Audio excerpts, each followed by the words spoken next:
You guys are on mute.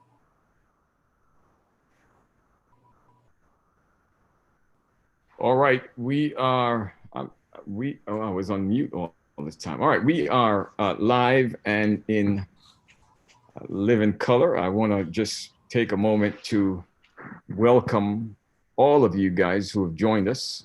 We took a little brief break there to kind of catch our breaths again, and we're grateful to be back for another Tuesday Town Hall Talk. Of course, we have been equipping our viewers, our members, our friends, how to deal effectively during this pandemic. And of course, giving you the tools to deal with it effectively after we move through. We are knee deep in this thing. Whatever wave was coming is here. And fortunately, it seems as if there's a vaccine around the corner, but we shall see. We are Adventists, so you know everything comes to us a little has to be filtered before we go that direction. But just to take a moment again to welcome our guests who are here. Of course, they will have a formal introduction a little later, but thank you guys for taking time out of your schedules to share with the church family as well as our wider audience. All right, at this point, Viv, you want me to do the prayer, or will you have Pastor Layton? Yeah, let's do the prayer, Doc. The gentleman hasn't. Sometimes, right. No, all right, let me. I see you, Bishop. All right, good. How you doing? How you doing, preacher? How's everything? Not too bad, man. All is well. All is well. This is our opening prayer. We're saving your voice for the word. That's all right. You go ahead, preacher. We're saving your voice for the word. All right, let's bow our heads as we pray. Gracious God and our Father, thank you again for the privilege to gather us in this fashion as we seek to engage the hearts and minds of your people in order to shape and to help them to deal with this pandemic that is afoot. God, we're thankful for your protective care thus far.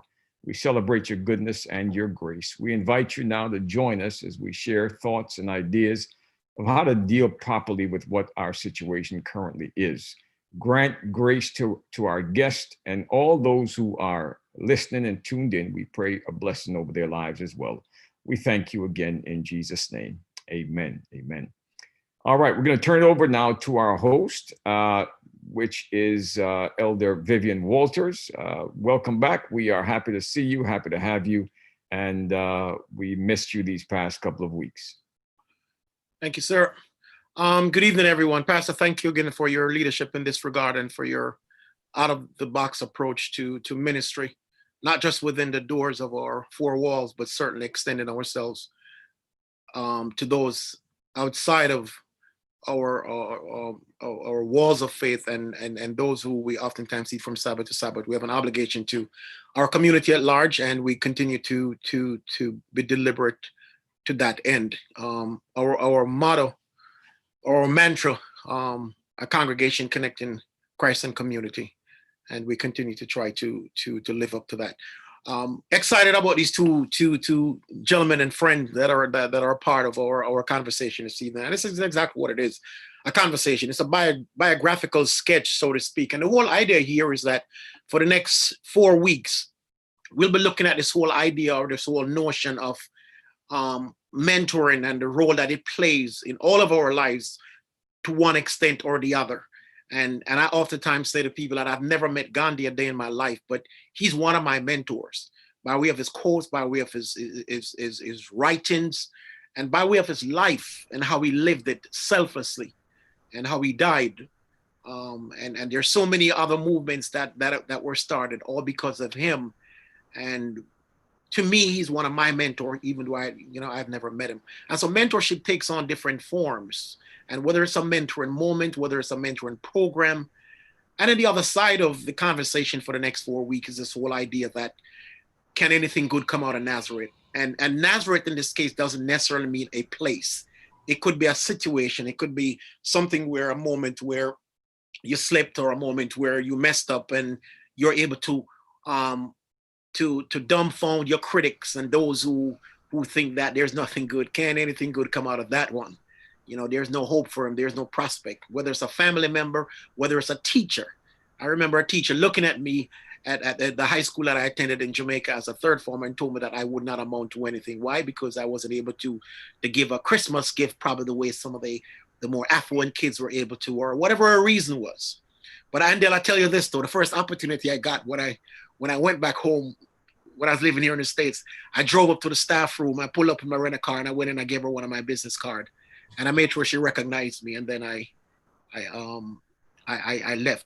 But the idea here is that sometimes people and their negativity towards you can either be something that propels you to move forward, or it can keep you there in your slumber. So I'm excited this evening and for the next couple of weeks. Our theme, for the general theme, responding and not reacting during and post COVID-19, and the topic specific to this evening, a mentoring moment. Words of Wisdom, Part 1. And so I'm going to go ahead and quickly introduce our guest, our two panel members. And I'll start with attorney Andel Brown. Andel Brown, Esquire, is a founding part of Andel Brown and Associates law office, founded in 2008. Andel Brown is a graduate of Benjamin N. Cardozo School of Law at Yeshiva University in New York City.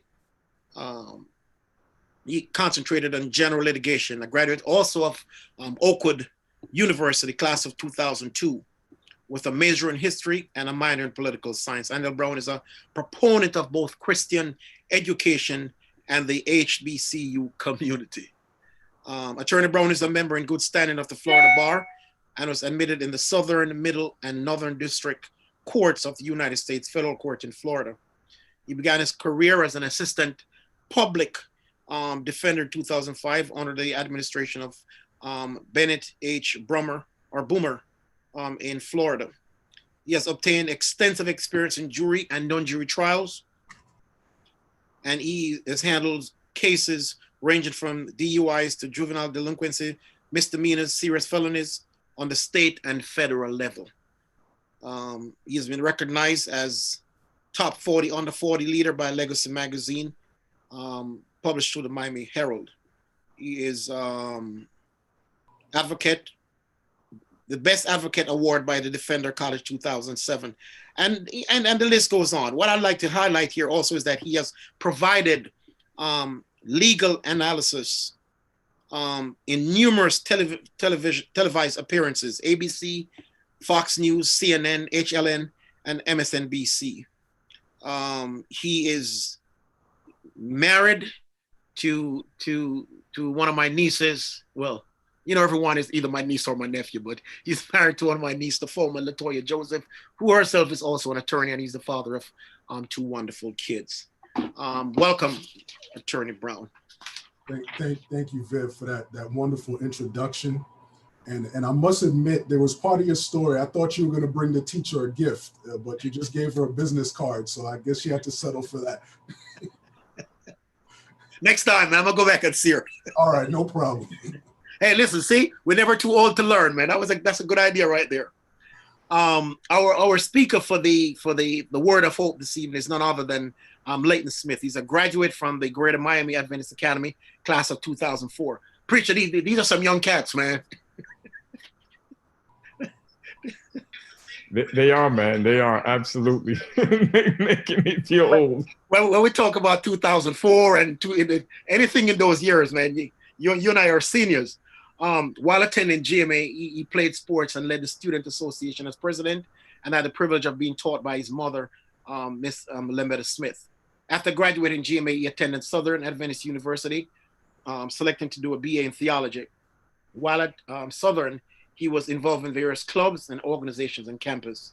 In 2008, he graduated from Southern and enrolled at Andrews University Theological Seminary, where he completed Master of Divinity, his Master's in Divinity. He also holds a Master of Science in Organizational Leadership and plans to create leadership training that will help people and organizations lead through healthy teams.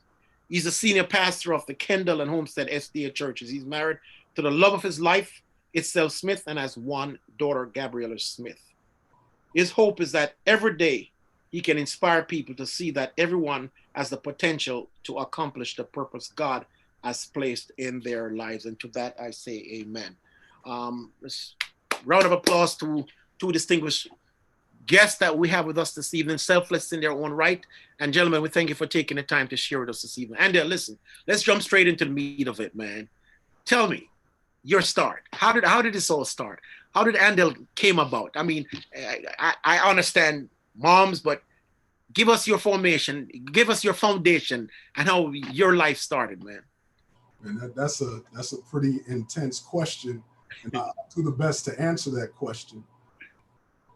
If I trace one of the more seminal moments that has affected the course of my life, I'm going to say it started with my grandmother, Ivy White, who was a nurse on the island of St. Kitts. And my mother was sent to live with her grandmother during that time. And her grandmother she went to church on Sunday, but she was a devout Christian woman. And from that imprint, my mother saw what it was like to be a woman of faith. And as she moved on in her life, her family was not necessarily religious at that time, her mother and her sisters, but her experience with her grandmother gave her something special that she held on to. Years later, when she discovered the Adventist faith, I think she was maybe in her early 20s or so, she adhered to the message quickly, and it became a very important part of her life.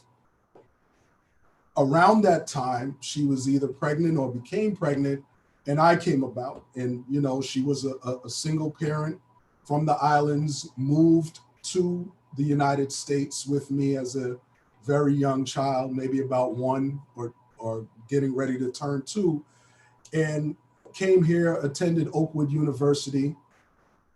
College at that time, and then moved on to Andrews University, where she obtained her master's. We grew up in Yonkers, New York. It's a working class neighborhood in New York, and on the south side of Yonkers, like on the south side of almost every town across America, it's a little bit different than the north side. And so, the regular challenges that you face as a young Black man growing up in this country in a single parent home. I grew up in the 80s. This was the height of the crack era. I remember coming out of the building where we lived and seeing the little red and blue tops and the different vials on the ground as you walked to school and did what you had to do.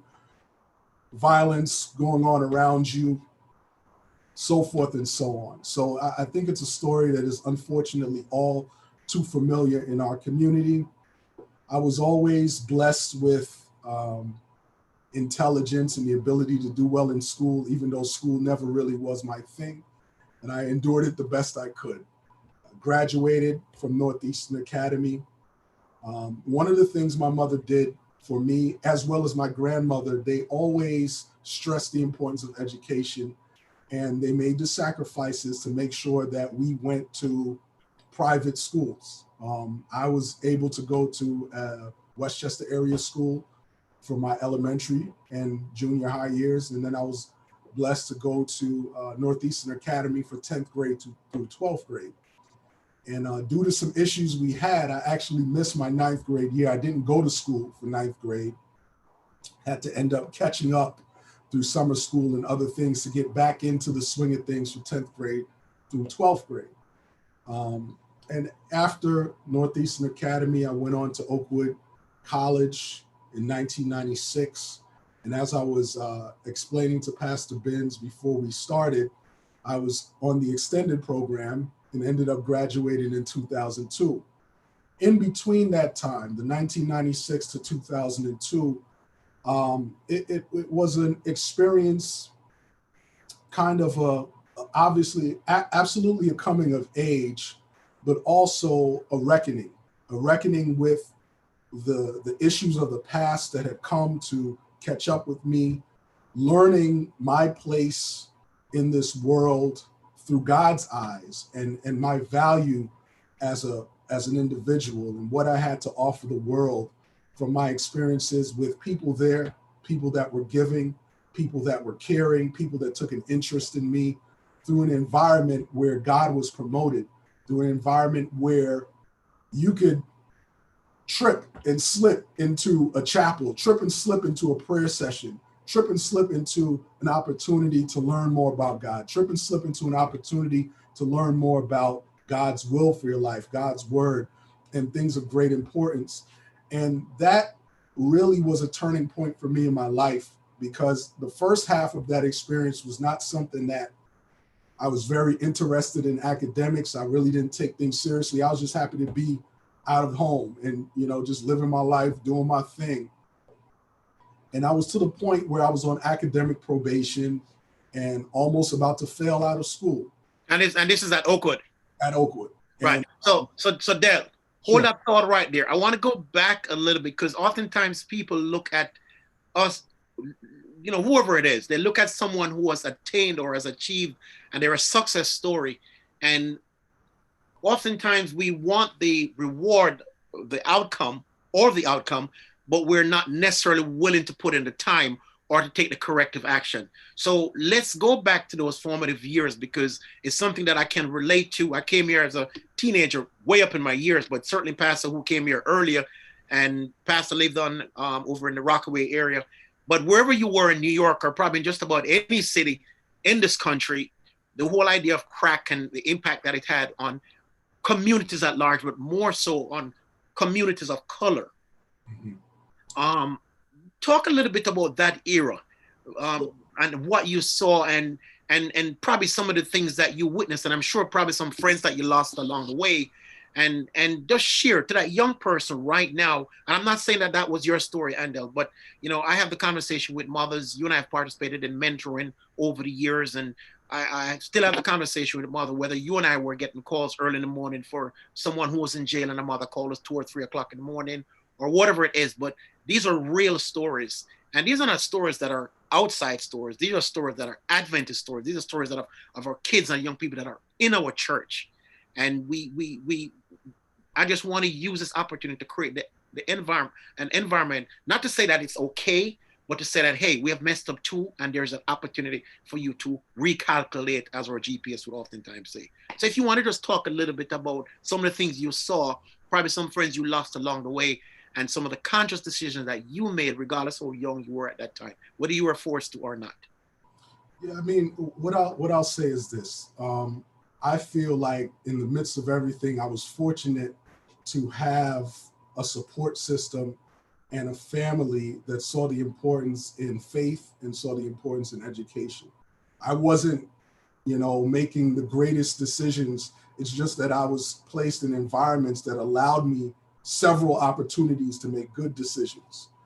And so, it hit home close to me, because I had an uncle who at the time was addicted to drugs, crack in particular. And, we went through having to, I remember being a little kid and I would always remind my mother to pray for him every time we prayed, that, he would be delivered from this thing that had taken him to the point where people would be calling my grandmother or calling my aunt saying, hey, he's down at the house and he owes us money. We're not letting him go until somebody comes down here and pays us. I recall one of my cousins seeing her come into the house, and people were worried about what, if we should throw away the glass she drank from, because she had contracted AIDS, because I believe her husband or boyfriend was a drug user. And so seeing those things at a young age, I was probably no older than 7 when that occurred, and she passed away probably when I was 8. And, like I said before, these are things you see going on around you. You experience it. You're coming out the building. Somebody says, hey, y'all better go back in the building because we're about to start shooting. And you see young people that having money and things that you can't possibly afford. I'm like, Mom, you went to college. How come I have to wear these Olympias? And I see these kids that their parents don't go to work anywhere, and they're wearing Jordans and they're wearing the nice jackets. You know what I mean? Why do I have these bummy clothes? Why am I wearing the XJ900s instead of the Nikes and the Jordans and other things like that? So seeing those things, it really was an eye opener to me now looking back. But back then it just seemed like normal life. We just had to navigate those things on a daily basis. And I had friends that, were involved in those things, friends going to juvenile detention. One day you're playing ball with them, you don't see them for a while. They come back, they tell you what happened. We dibbled and dabbled in our little things, but that really wasn't me at that point in time. And like I said, I was in environments where I had many opportunities to do the right thing. So I don't believe that I was somehow better or more, special than all the other kids. It's just that the people around me put me in opportunity after opportunity after opportunity to make a good choice, despite the bad choice opportunities that were around every corner. Viv, let me jump in here. Yeah, absolutely.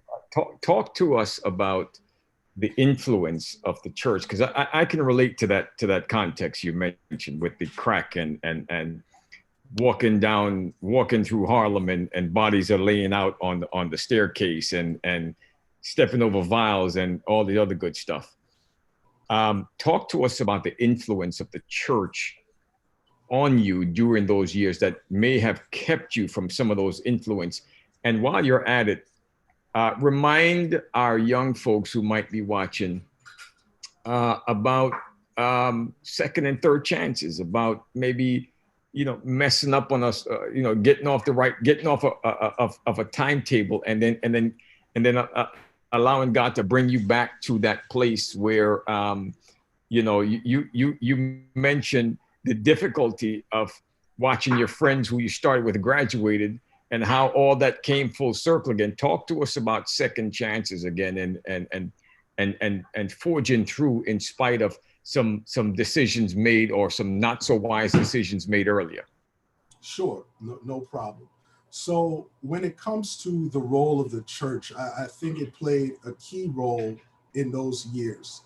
My mother, I thank God for her. She is very devout in her faith. And that was an area she was always very strong in. So, I grew up going with mom to the various church programs. In the summertime, we had Vacation Bible School. And my mother was the only one among her sisters and her side of the family that was an Adventist. So the Vacation Bible School in the summertime kept us out of trouble. And the other sisters that had kids, because in summertime you don't have anything to do with the kids, we would all go to Vacation Bible School. And now my mother's an Adventist, obviously I am. My cousin, a couple of my other cousins has also joined the church through those various exposures. The church was an opportunity to have a community of other kids, and we still wanted to be out in the streets like the other kids. Let's be honest, all right? We wanted to do the things the other kids was doing, and some of us did, but we also had a community where we understood we came back into this place and we were trying to do something good. We were learning about God. We were given opportunities to make right choices. And that's what I saw. I saw some of my boys go out there, get into the street life, and then turn around and come back and, get baptized. And I saw guys that I knew seeing in the street life that were rough and tough and tumble, coming into church and breaking down at the altar and giving their life to God. So I think the church played a very important role in the development. And when you talk about the second or third or other chances like that, whenever there were difficult points in my life, whenever I it seemed as if everything was against me, one thing I always held on to was that there was a God in heaven that cared about me. And that if I turned to him, even though I was wrong, even though I had messed up, even though I had squandered opportunities, God cares enough to restore. So as I was talking about my 9th grade year, I just didn't go to school. I left school behind, dropped out, and was going about my business. My mother, she was dealing with her own issues at the time. And so that was one of the times in my life where everything was off track. But then I was able, by my 10th grade year, we had family issues, family stepped in, the court stepped in, and I had to go back to school, or else, there were other consequences to be had. And so I did, And it was at Northeastern Academy where I started my 10th grade year, after going to public school for the last part of summer school and other things like that. And so people there didn't know what I had been through, and I never told anyone. I just came in like everybody else and tried to do what I could. And that was an opportunity for me to kind of get my life back on track. But that disruption of, a year where you're out of school, not doing anything, was something I had to overcome. I had to get the discipline back, had to get back into the habit of getting up every day and, taking the bus or the train from Yonkers all the way to Manhattan to go to school. So that was part of it. And when we were speaking before, Pastor Benz, I talked about my experience at Oakwood College, where I went there, and you're supposed to graduate in 4 years. And it took me 6 years. As I was speaking about before, I pretty much was on the verge of flunking out, because now I was on my own. I could make my own choices. I didn't have anyone to watch over me. And I was more interested in hanging out than going to school. And I saw where things were headed, and that, I was going to be out of here. I was probably going back to Yonkers, New York, and I was going to do and live life like a lot of my other friends. And it came to a point where one of the weaker prayers I went to, and I heard a guy preaching, I don't even remember who it was. And it was as if he was talking directly to me when he spoke. And I came to a point where I said, all right, Lord, I want to give you a real chance to work in my life. I want to give my life over to you. And from that point, I started looking for something else out of life. And in that search and opening up my mind and my heart to God's will, he led me on a path that helped me understand where I was supposed to go, where I fit in, what I was here to do. What am I doing here in school? Why am I at Oakwood?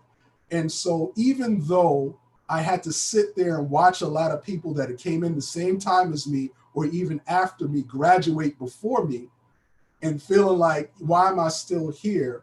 When God put me on that path where I needed to go, things moved a lot quicker. So I passed a lot of people who had come out before me. And, that's why I don't necessarily worry about who's first or last or who's in front or not. Because when God does something, when God shows you what is for you in his time, it's better than any plan you could have worked out on your own. Awesome. Awesome. Thanks. Yeah, I like that. I'm going to share this. What sets successful people apart from the rest of humanity? Take a moment to think about the successful people you know. Was it their talent or skill that catapulted them to success? Were they born with the road of success already paved for them by family, influence, or affluence? Most likely the answer is no. It is more likely that these successful people have gone through difficulties and setbacks just like the rest of us. The main difference is that most of them have one common characteristic, and that is resilience. Resilience. And I'll also add to that adaptability. You come to the realization, and if there's one thing that COVID has taught us also, this whole idea of pivoting. But Andel, I want for you to pick up that story, but I remember having a conversation with you over the years. I remember meeting you for the very first time when you touched down in Florida. That Toyota Corolla, that Sabbath we were by J-Roll. And even then you made an impression on me, and we formed a friendship ever since then. And we've had some great moments. But I remember you telling me once that your mom had a conversation with you. And she said something to you to the effect of, hey, I've done my part. Hey, it's up to you.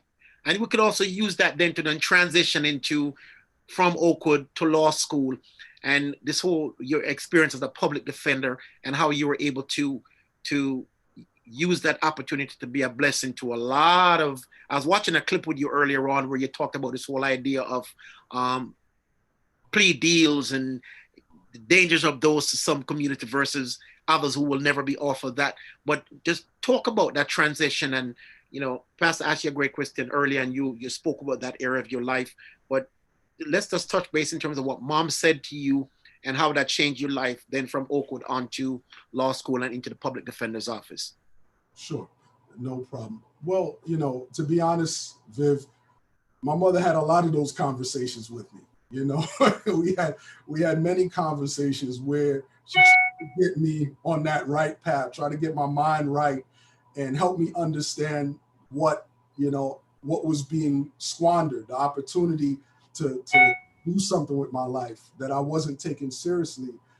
And one of the things that really affected me when it got down to a certain point was thinking to myself about the fact that my mother came here with $50 in her pocket with me as a child, and went to Oakwood College back then, graduated Oakwood College, and then went on to Andrews University. I recall very specifically some of the difficult times that she had to endure to get past those things, and I don't want to be putting her business out there, Right. but I remember distinctly seeing her having to struggle and fight and push through those things. And I remember saying to myself, what is your excuse? You don't have a child to take care of, to provide for, and you're sitting here playing around with your opportunity. You need to get it together. You need to get it in gear. And her example probably spoke to me more than anything she could have told me, that broke through and helped me to start moving forward. So with that renewed sense of purpose and that renewed sense of determination to make something out of my life, because I was not going to just be a nobody. I was not going to be what many people expected of me. And so I kept pushing. And at the time, I didn't know any lawyers. I didn't even know what you had to do if you wanted to become a lawyer. I had gotten a book from the chair of the history department, Dr. Sepulveda, called Parting the Waters by Taylor Branch. And it was talking about the civil rights movement. And as I was reading through that book, I saw, the book was probably 600-700 pages. But what impressed me out of that entire book was the way that the Thurgood Marshalls, the John Doers, these attorneys used their knowledge of the law to evoke a power and make the system be fair when it didn't want to. And I thought that was one of the most wonderful things you could ever see. And so I thought about what I could do well. I thought about the things I like to do. And I said, I want to be able to do that. I want to have the skills and the knowledge to be able to make a difference in people's lives. I want to have the skills and the knowledge to be able to help people get fairness and justice in this system that we occupy. And so that was my motivating factor. And by God's grace, I was able to get into law school at Yeshiva University, which was a miracle in and of itself, how it occurred. And then when I graduated, I knew that I wanted to be a trial attorney. I wanted to try cases. And I knew also that someday I wanted to own my own practice. So I wanted to go somewhere where I could get real life experience. Not I'm going to be pushing paper, but I'm actually going to be handling clients, doing things like that. Now I started working with the public defender's office. And from day one, you touch down there, you're getting real life experience. You're dealing with many clients. I started in the juvenile division representing kids who had been charged with crimes. And I saw an 8-year-old kid coming into that courtroom in shackles. And it was one of the most shocking things I had ever seen. And, I realized that a lot of these people that were here are just like me. They're people who need an opportunity. They're people who need a good influence in their life. I realized that my view of the criminal justice system, because I never wanted to do criminal law when I was in law school. I said, look, by that time I was more of a quote unquote Christian. I said, that stuff is not for me. I want to be on the civil side, but that's where God led me. And when I got there, I realized that this is the place for me. This is the place where people need my ministry. This is the place where people need help. There are a lot of people that have all of these draconian things put on them because they made mistakes when they're young, or because they had a drug possession charge. They don't want to you can't get scholarships for school now. You know, you have a felony on your record, you can't vote, you can't get all these jobs. So you take people who already have obstacles in their life that make it hard for them to move forward, and due to their environment or a lapse in judgment, you make it even harder for them to move forward. And I decided that, you know, I wanted to fight for people. I wanted to fight to give people a second, a third, a fourth chance, just like I was able to get through the blessings of people that cared, through the environments that I was in. Because a lot of these people, they don't have the good environments. They don't necessarily have the good influences in their life. So it may take them a little bit longer to get it right. And we should not just discard them and put them under the jail whenever they get it wrong, because the opposite of them, the opposite of my experience was true for a lot of them. There's so many more opportunities for them to get it wrong than there are for them to get it right. Mm-hmm. Appreciate that. One of my favorite authors and another mentor in my life is four-star general and the former Secretary of Defense, Colin Powell. So Colin Powell overcame many obstacles in his pathway to success. As race, obstacles to success such as race and where he grew up and the amount of education he received before his career. A dream doesn't become a reality through magic. It takes sweat, determination, and hard work. Colin Powell tries to inspire others to do their best and not to give up. The above quote signifies this. He always puts in the hard work. And if he wants something done, it will get done because he knows that is the only way it will happen. And so I wanted to say to that parent, that mother who's feeling frustrated, whether you're the mother, you and I have had that conversation, things just, your child or you're the guardian of someone, whether it's a little girl or a young man. And first of all, don't stop praying. And then let's utilize the resources that are around us, whether it's Pathfinders Club, whether it's the community organizations that are out there, and forces of influence and mentors that exist. Talk a little bit, Andel, about some of the people that probably mentored or influenced you, whether it was at the elementary stage, but certainly when you got to that law. I remember you and I having that conversation, Andel, and I'm gonna put your business out there, but I remember this time you had started your practice and you had a Toyota Corolla, and just about lessons learned and teachable moments, and you were seeing clients in that Corolla, and you and I had that conversation where you had to make a business decision because the truth be told, you showed up to defend a client and a Corolla versus a BMW or whatever the case, but these things that people see that they use to determine or make a decision as to whether or not you're fit to do the job that they require of you. But who are some of the people that influenced you and mentored you as you transition from the public defender's office into private practice that you can speak to? And probably that will say to that young person, hey, you can't do this alone. Find that person that is in the field that you aspire to. Have that conversation with them. Find that organization that exists that covers the scope of work as it relates to the particular area that you have an interest in, and have those conversations with those people so they can tell you where the pitfalls are. They can give you the suggestions in terms of industrial practice or best practice or choices to make. Talk a little bit about that, Del, if you don't mind. Sure. I mean, look, I'll be totally transparent. You were one of those people to me. You were certainly a mentor to me and helped me to kind of come out of my shell, because all I used to do is just work. I used to just work. I was obsessed and immersed in my work as an attorney and just learning how to do my job very well at that stage in my career.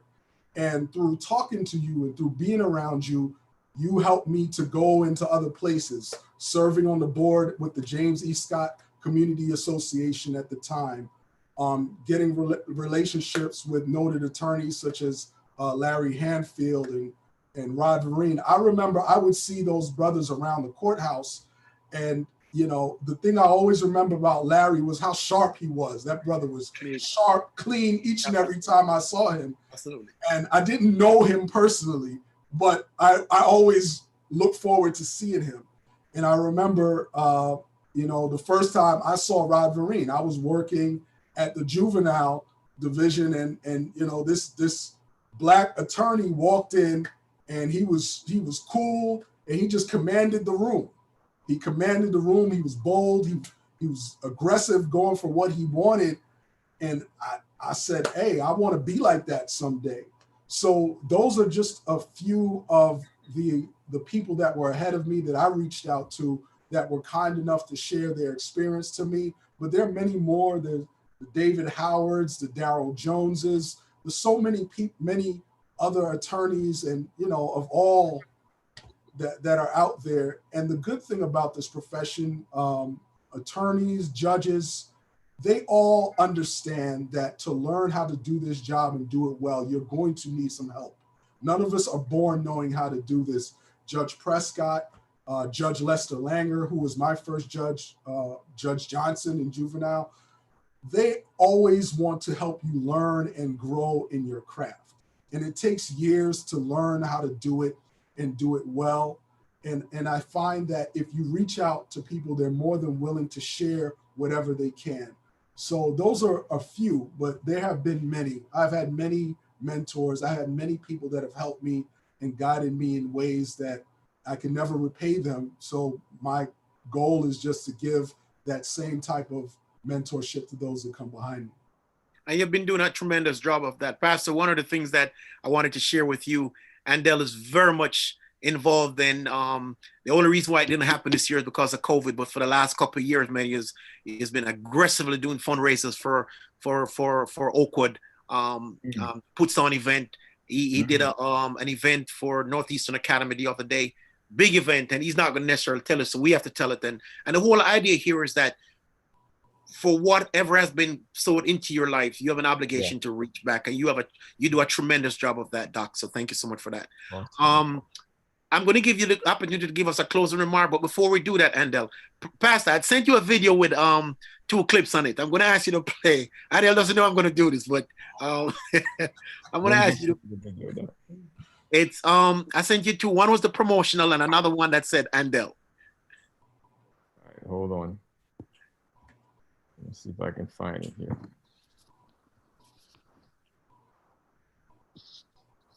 You sent it to the Gmail? Yeah, I might have sent it to both. So Andy, while Pastor's looking for that, any closing thought? Man, you know, I will just say this, that like you said, I'm a recipient of grace. I'm a recipient of God's grace. I'm a recipient of the attention that was sowed into me. I'm a recipient of the protection when I was doing foolishness. I'm a recipient of these institutions. I value very much the opportunity to attend the Christian schools that I did. I think every sacrifice that my mother made, that my grandmother made, that, you know, my father made at different points in time was well worth it.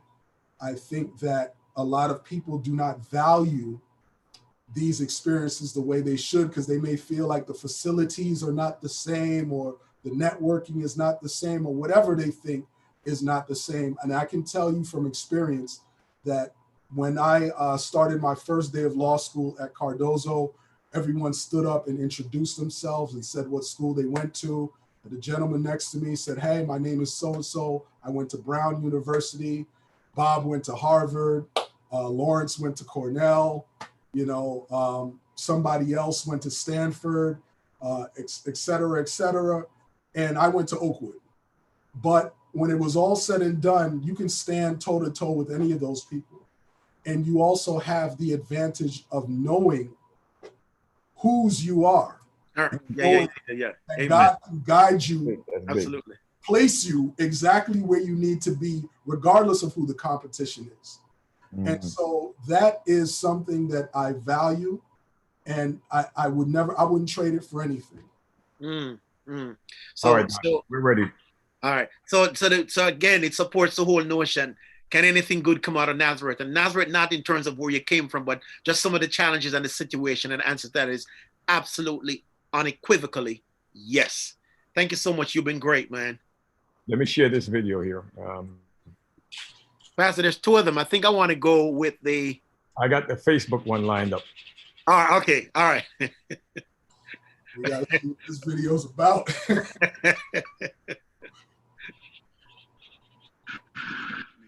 If people want to advance, you have to. Hang on a second. Make sure I got sound for you guys. We were getting sound in the doc. Oh, you were? Okay. Yeah. You gotta maximize that video so we don't see the book. Yeah. So give me a portion of that one, because in the next I want to. I mean, if people want to advance, you have to write your own narrative. You have to create your own identity. You cannot see yourself through your enemy's eyes. You can't look at yourself in the narrative that they created, especially in a country like America. America is a country driven by capitalism, and capitalism is just one big competition. And in a competition, you have winners and you have losers. And so you have to think about the fact that there are people with a vested interest as painting you as the losers, because that by default makes them the winners.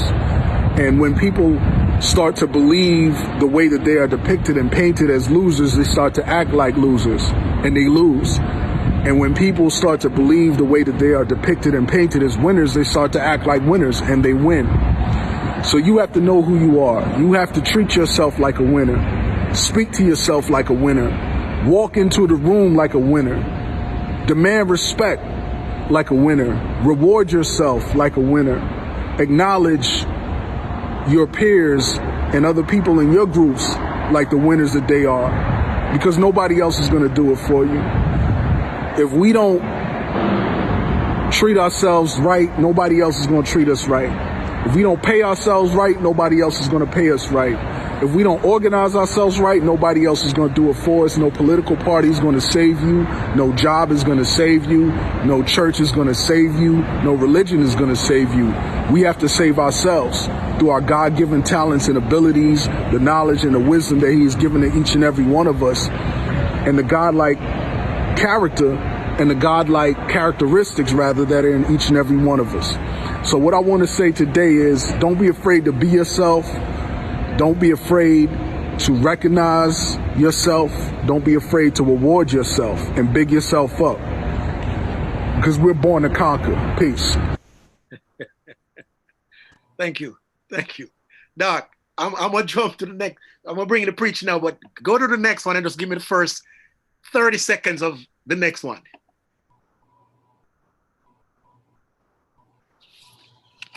Dale, you can sentence me afterwards, man. You're full of surprises tonight, brother.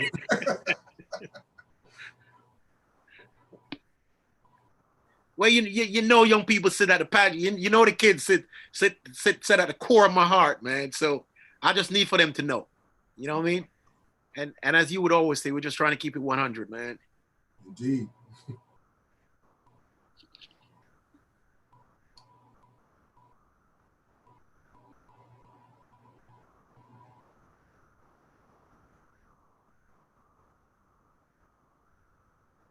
Rich, I'm putting you on the spot again, man. Okay. Country where life and liberty and the pursuit of happiness are high ideals. We take it very seriously. Joining Andel Brown. Andel Brown, defense attorney, Miami. Andel Brown. Andel Brown. Andel Brown. What do you make of it, Andel? Megan, the defense assertion that this is all about the knife and whether it's legal or illegal is nothing more than good old-fashioned sleight of hand. This woman is not operating like a normal person would using logic. Obviously, Bill, this problem wasn't created overnight. It won't be solved overnight. And it's a slap in the face to the millions of officers that operate with integrity and do the right thing. At times, discretion is the better part of valor. These officers did an excellent job of bringing a potentially dangerous and chaotic situation under control very quickly. I'm not a politician. I'm a lawyer, so I follow the evidence. The idea that officers cannot do their job effectively and be held accountable at the same time is just flat out wrong. When you look at the actual malice, you also have to think about a willful disregard for the truth. In a situation like this, a picture's worth 1,000 words and a video is priceless. Here, we have the police account of the events, but we also have police accounts where facts that were reported did not match up once we had a video. Every guy's worst fear, and now we have this woman beating herself up. Lucky for him, he had a camera, and he captured it, and now she's not fooling anybody. The issue Thank you, sir. That's good. Listen, Hey, Dale, hey, man. Hey, why only Fox? I don't see no CNN up there. What's going on, man? You gotta keep watching the video. But- gotta keep watching the video. yeah. I'll tell you what, man. On Fox News is where I started, and from Fox News, I went to CNN and other stuff like that. Yeah. And I was always playing the bad guy. Most of the time, I was the bad guy. That's awesome stuff, though, man. Awesome stuff. And listen, on behalf of all of our young people, man, and the parents and the guardians and those who would have been blessed by your story, we're eternally grateful. Love you much, man, and may God continue to pour out copious showers of blessing on your life, in your life, and those of your wife and your kids as well. All right, Doc, you can introduce our preacher. Thank you, Doc. Let me jump right in here. We're a little bit behind schedule, so I'm gonna skip the ads here today and introduce you to our speaker who has the word this evening. I want to take a moment to let you know he's a good friend of mine. Pastor Layton is a seasoned preacher and expositor of the word, and we're blessed to have him today. He, of course, is the senior pastor down in the Kendall and Homestead churches. And he's been with this conference for some time now, and we're grateful to have him. He will share with us a word for such a time as this as we continue with our program. So Pastor Smith, go ahead and take it away and share with us what God has placed on your heart. Sure. Before I continue, I'd just like to say to Angel Brown, wonderful hearing your testimony and story. It's not only been an inspiration to me, but I'm sure it's an inspiration to the thousands of people that are watching on YouTube right now. And thank you so much for sharing your story with us. And I'm hoping that your life and the journey that you took, I'm sure right now some young person, some teenager, some grown person who is facing challenges right now is listening to this story and listening to your life and saying to themselves, you know what, I have no excuse. With God, all things are possible. And so appreciate all of you. I appreciate you, Pastor Benz and Elder Walters, for bringing me on here. This is a wonderful platform, especially during this time of COVID, to discuss topics such as this.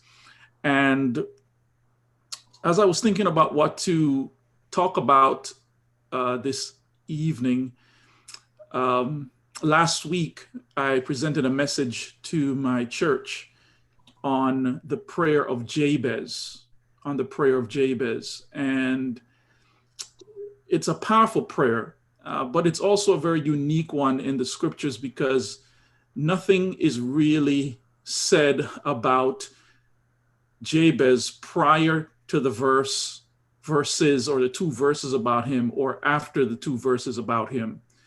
And I believe while we're going through this time, while we're going through this pandemic, I believe it's easy for all of us to say to ourselves, oh, I wish we were back in 2019. Oh, when the pandemic is over, then I'll do this. When the pandemic is over, then I'll do the things that I really want to do.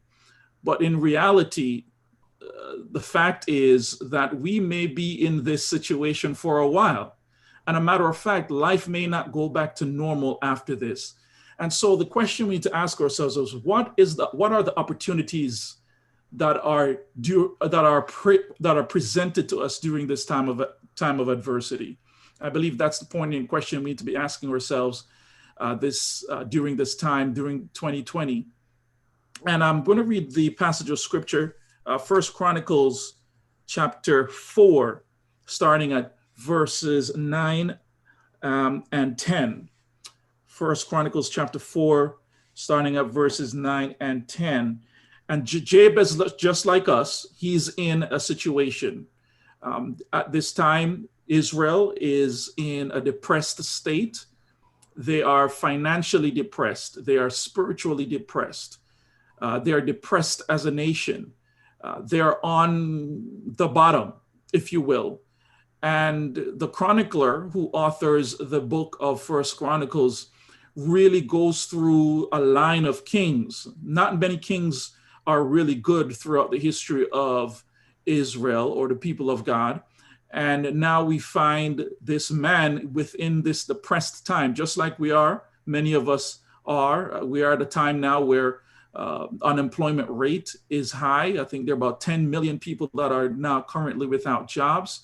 Matter of fact, there are people that are not able to pay their mortgages, and coming up into next year, that help that was received this year during the pandemic is going to be over. So people are wondering, what are they going to do? And Jabez, in his depressed state, prays this prayer. And it says, Jabez was more honorable than his brothers. His mother had named him Jabez, saying, I gave birth to him in pain. Jabez cried out to the God of Israel, oh, that you would bless me and enlarge my territory. Let your hand be with me and keep me from harm so that I will be free from pain. And God granted his request. I'm just not going to spend too long. I think we've gone long enough. I'm just going to present 4 points and then I will be finished. I'd like to first point out the fact that the Bible declares that he was more honorable than his siblings. Can you imagine? He's more honorable than his siblings. As a matter of fact, out of all of his siblings, he started at a deficit. Why? Because his mother said, boy, you caused me a lot of pain when I bore you. So can you imagine when people called Jabez, they're reminding Jabez how much pain he caused his mother. And can you imagine, similar to the testimony that we've heard tonight, somebody out there has started life at a deficit. I like to tell people that immigrants, when they come to this country, immigrants just like myself, coming from another country, we oftentimes started at a deficit, right? We're having to play catch up. And Jabez has had to play catch up his entire life because his name means pain. And if you get called pain long enough, you'll start to identify yourself as pain. And there's a difference. Instead of saying that I made a mistake, I will start saying that I am a mistake. Instead of saying that I caused pain, we will start identifying with our pain and say that I am pain. And I'm sure there came a point in Jabez's life that he got to the place where he started calling himself pain, that he started identifying with his issue. He started to identify with it. I believe some of us have been in survival mode for so long that we don't know how to live outside of survival mode.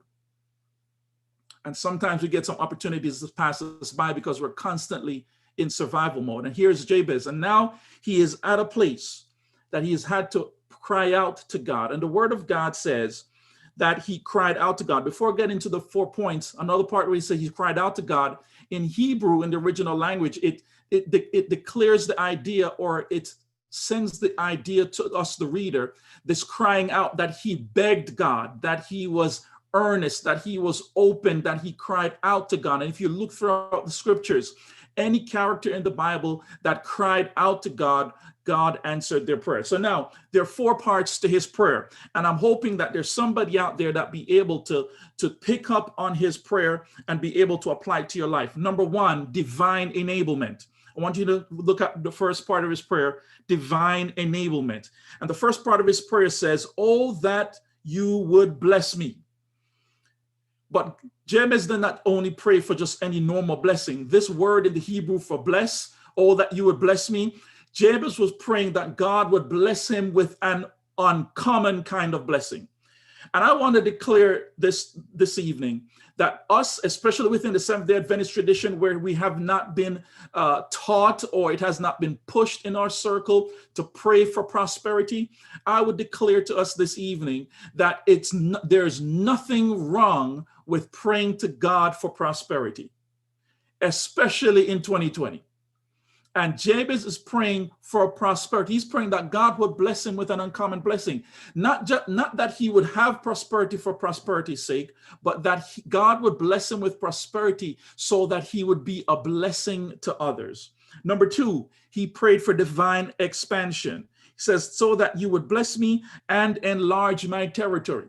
Enlarging his territory literally means that God would give him more than what he has. Right, that God would give him more. And here in 2020, when people are losing jobs, when money is running short, when the country has had to, the government has had to give us stimulus checks and all of these kinds of things, when there's more money printing going on, when we have to be embracing ourselves for inflation, all of these things, Jabez is saying that it's okay for us to ask God for expansion. We have to have this divine expansion in our lives. And the question we got to ask ourselves here in 2020, how can God, what do I have in my hands? What talents have God blessed me with that he can use to expand for not only for his kingdom, but for the prosperity, not only of my family, but that I can be a blessing to other people. Number three, he prayed for divine empowerment. That's the third part of his prayer. He says, let your hand be with me. Let your hand be with me. Let your hand be with me. It doesn't make sense for us to have prosperity without God's presence. It doesn't make sense for us to have blessing without God's presence. I heard a preacher say one time that his worst fear is not death, but his worst fear is that he would get up in the morning and he would sense that God's presence is not with him, that he would go into the pulpit and God isn't with him, that he would live his life without God's presence. That's the worst fear of his life. And this is exactly what Jabez is saying. And as we pray our prayer for God to pour out his blessing on us and for God to enlarge our territories, let us not forget that everything, material wealth, success, none of that is important without the presence of God. Because as long as God is with us, the one who gave us the blessing, if God can give it to us, if we stay with him, he will continue to bless us. Fourth and final point here in this prayer is that you would keep me from harm so that I will be free from pain. This is my favorite part of his prayer. Remember what his name means? His name means pain. And pretty much what he's asking God for is that, God, would you separate me from the meaning of my name? Would you separate me from the meaning of my name? Would you give me distance? Would you allow me to overcome my trauma? Would you allow me to break free of the shackles that were placed on me? And that is exactly what he's praying for. So notice here that Jabez is not only praying for spiritual success, he's not only praying for material success and the enlarging of his territory and for blessing, but he's praying for spiritual success. But notice he's also praying for emotional health. He's praying for emotional health. Matter of fact, during this pandemic, a lot of people are going through emotional disorders. As a matter of fact, the suicide rate is skyrocketing during this pandemic. A lot of people, especially our sanguines out there, and or people that love to be around other people, they can't be. They're dying being alone, right? If you were lonely before the pandemic, you're 10 times lonelier now, right? And there are people that are dealing with loneliness, and so emotional health is important. And the first step to emotional health is knowing whose you are, as was said earlier. Because if we know whose we are, we know where to put our identity. And so Jabez prays that God would separate him from the meaning of his pain. And notice here what it says, and God granted his request. If we pray, whatever it is that you are having as setbacks in your life, whatever it is that maybe you're starting at a deficit, maybe you're dealing with trauma that you still have not been able to get through, and you're starting to identify with your trauma and starting to use that as an identity. I want to declare this evening in the name of Jesus Christ that you can break free from those chains tonight. Whatever the deficit is, if it's a financial deficit, you can break free from that tonight. If it's a spiritual deficit, you can break free from that tonight. If it's emotional pain, you can break free from that tonight. All you got to do is cry out to God, and he will answer your prayer. And don't be afraid to pray for God to prosper you, because at the end of the day, all blessings come from God. I hope that this has been a blessing to you, for those of you who are listening, and may God continue to bless you and keep you, and see you next time. Thank you. Thank you, Doc. Appreciate that strong word and those 4 powerful points regarding the prayer of Jabez. And I hope our folks were listening keenly, because there's some powerful thoughts in there in terms of helping us to think differently about our situation, about ourselves, separating us from our pain, so on and so forth. So that's a good, strong word. We appreciate it. And it ties perfectly into our mentoring series here that we have been doing. We've started today. So that's a great word. Let me just take a moment, Viv, to share our screen with next week's topic, so that our folks can be reminded. All right. So this is where I want us to focus on right here. Next week's topic is we're continuing the mentoring theme, and we've got Dr. Kendra Gillespie, who will be sharing with us just a few quick pointers here that's listed on the flyer. It says young adults mentored are 55% more likely to enroll in college. So any parent that's watching, you've got a child, make sure you try to get a mentor into their lives. Where you start doesn't determine where you finish. Powerful words here. And we look forward to you guys joining us next week. In fact, if you've got young people in your family, invite them to share, to join us, I should say. Share the information with them, so that next week they can be prepared to tune in. Additionally, you want to encourage them to play back today's lesson with Attorney Brown Handel and listen to his life story and get some inspiration, as well as the word that went out today from Pastor Smith. So just some powerful things that are upcoming here at our Tuesday Town Hall Talk. I want to remind everybody also, our Seniors and Disabilities Ministry, our annual Christmas dinner, a little different this year. Normally we bring them in and we sit them down and we do them up nicely. But this Christmas dinner is going to be drive-through style. We're going to have our food prepared, and folks will drive through, pick up their meals, and head back home. If you know a senior, it doesn't have to be a member. If you know any senior that needs to be appreciated, needs a nice meal on Christmas, please contact Sister Dawn Walters. Her number is on the screen. You got to RSVP so we know exactly how many to prepare for. So please share that information with us. Viv, go ahead and take it back now. We appreciate our time together this evening. Yeah, and nothing more needs to be said. Preacher, just want to say thank you so much for the word.